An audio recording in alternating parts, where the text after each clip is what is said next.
কাল আমি আর আমার হাজবেন্ড দুজনে মিলে চলে গেছিলাম এক বান্ধবীর বিয়ের ভোজ খেতে তাদের গ্রামে। তো ওখানে গিয়ে হঠাৎ করে আমার শরীর খারাপ করতে শুরু করেছিল, তাই আমি ঠিকঠাকভাবে ভিডিও করতে পারিনি এবং খাওয়াটাও শেষ করতে পারিনি।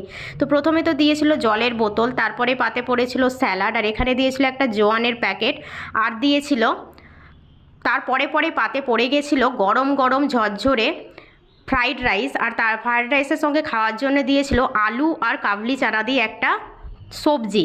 তারপরেই দিয়েছিল মিক্স ভেজ, তবে মিক্স ভেজের আমি না ভেজ একেবারেই পাইনি, শুধু আলুই পেয়েছিলাম। তবে খেতে হয়েছিল দুর্দান্ত। সেটা শেষ করতে না করতেই সাদা ভাত পড়ে গেছিলো, আর তার সঙ্গে আমার প্রিয় বিয়েবাড়ির খাবার, সেটা হলো ডাল।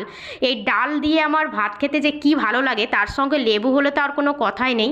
ডাল দিয়ে ভাতটা খেয়ে নেওয়ার পরেই দেখো কত সুন্দর কালার সমৃদ্ধ একদম চিকেন কষা, দুর্দান্ত স্বাদের। কিন্তু এটা খেতে খেতে আমার গা গুলিয়ে উঠেছিল, তাই আমি আর না খেতে পেরেছি না